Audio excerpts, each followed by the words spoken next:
Tesla profits have taken a plunge, with the stock tumbling by more than 40% this year. That's why Elon Musk, on his company's earnings call Tuesday, said that while he will be stepping back from the White House DOGE office in May.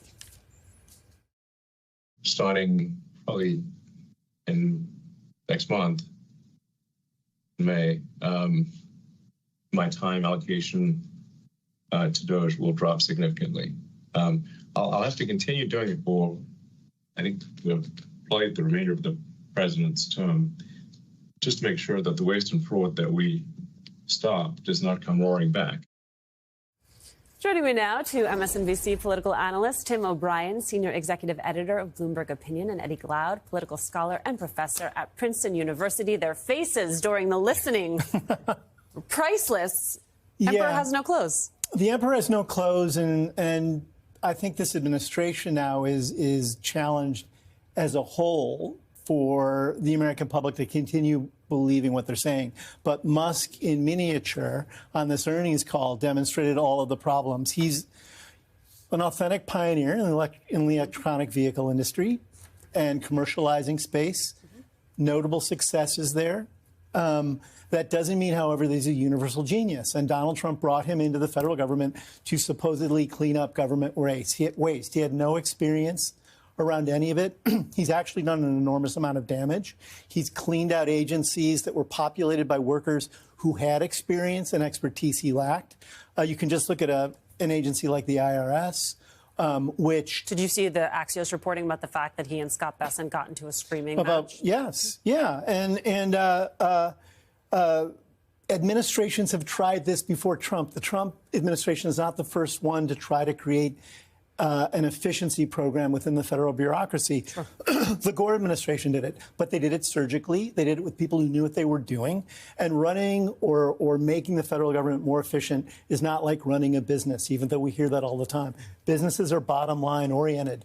Governments provide services to people, and it requires people who have an insight into how the services function and how you incentivize the people who work there. And Musk had none of that going for him. They have not drawn down the size of the federal government. They've done more damage than good, and he's leaving because of that.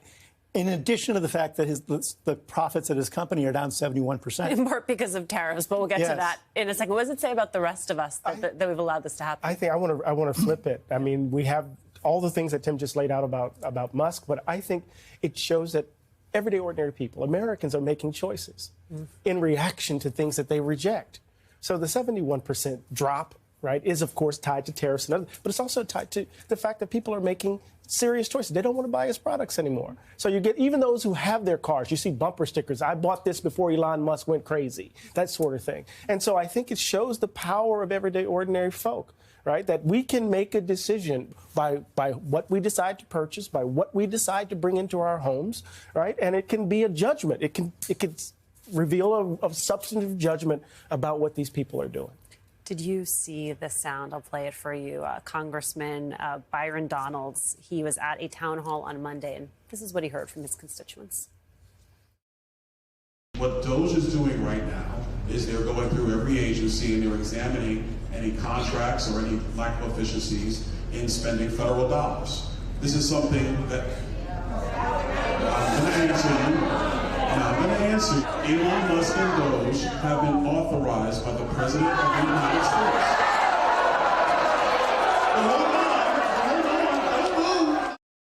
So there's the reality, as you said, and I think you were right, that people are making their voices heard through their consumer choices. There's also the reality of Americans making their voices heard by showing up at a town hall and saying, maybe I voted for you, but this isn't what I thought I was getting. Right. I think this reveals, as I've said before, the kind of conflicting or converging or kind of the two different strands within the MAGA movement, right? You have the billionaire boys who want to take over the reins of government and do what they want to do. And then you have the right-wing populism of Steve Bannon, right? And Bannon and Musk have bumped heads before.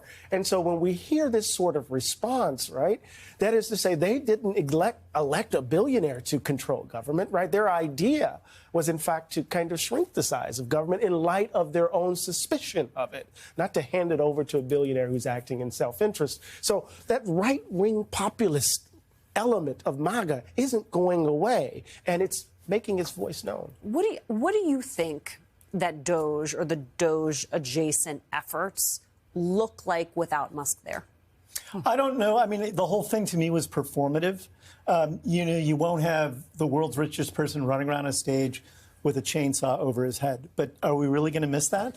No, but I almost wonder if it takes away the avatar for it, right? If Doge just then becomes sort of the mechanics of deconstructing the administrative state without someone who is quite the lightning bolt. I mean, I think they will still go about that. I think actually the genius behind all of this, the force behind all of this, is Stephen Miller, not Elon Musk. I think Stephen Miller has a hand in a lot of the things that are now reaching down to voters where they live, where they eat, where they shop.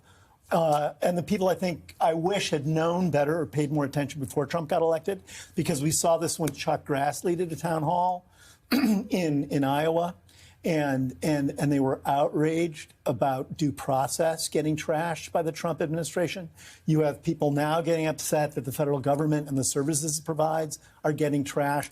People should have paid attention to that more closely when Trump was running, because it's come for them now. But it is good to see that Americans are stepping up and complaining about it.